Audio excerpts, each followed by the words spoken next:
guddigu wuxuu ku dhawaaqayaa maanta oo ay tahay 19 Agoost 2018 in uu qabanayo doorashada boos buuxinta kuraasta ka bannaan golaha shacbiga oo ay baneeyeen xildhibaanada kala ah xildhibaan Xuseen Cusmaan Xuseen oo ka bannaanaada kursigaasay Koonfur Galbeed xildhibaan Allah u naxariistay Khaliif Sheekh Cabdullaahi Dheere oo uu baneeyay kursigaas oo ka bannaanaada Koonfur Galbeed iyo xildhibaan Cabdulqaadir Gaafow Maxamuud oo uu ka bannaanaada kursigaas Galmudug saddexdaas xildhibaan oo midug geeriyooday Allah u naxariistay miduna uu asaga iskiis uga tago iska casilay midna xil qaran uu qabtay saddexdaas kursi ka bannaan golaha shacabka waxaan go'aaminay in aan soo buuxino oo aan bilaawno qabashada ergooyinka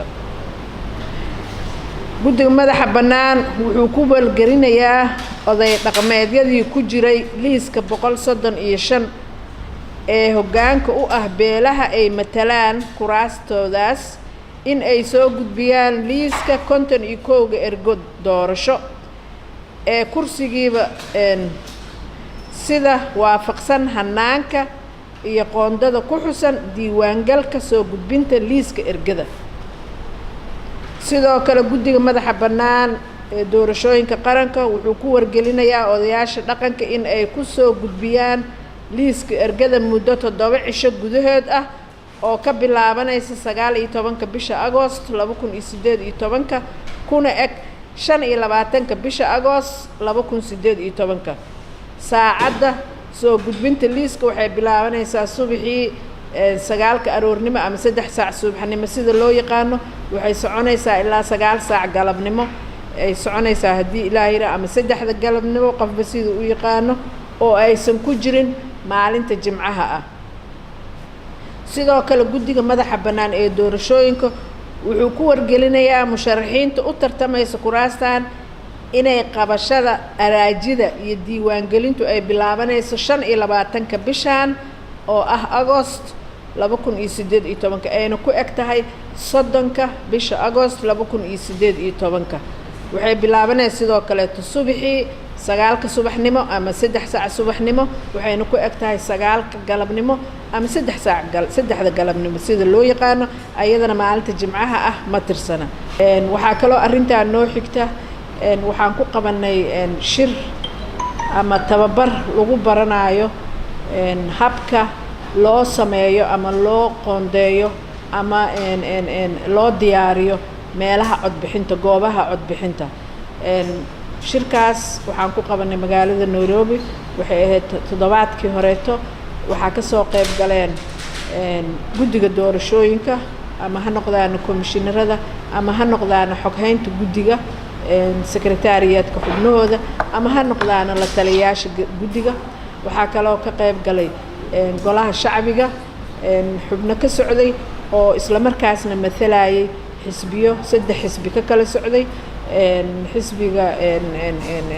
3 xisbiyo kala duwan ay ka kala socdeen oo kamid ahaa 19 xisbi ee markaas u diiwaan gashanaa guddiga doorashooyinka madaxa bannaan waxaa kaloo ka soo qayb galay wasiirada arrimaha gudaha ee dowlad goboleedyada ka jira intaan ka ahayn Puntland oo u mathilayay wasiirka constitutionka iyo federalismka waxaa kaloo ka soo qayb galeen AU-da oo noo fududeynaysa shirkaas UN-ka oo ayagana nagala qayb galeen waxaa kaloo marka qubaradii shirkaas daadihinaysa waxay ahaayeen qubaro ka socota wadamada Afrikaanka ah gaar ahaan waxaa la qaadanayay daraasad laga sameeyay habka ay u mareen iyo sida ay u sameeyeen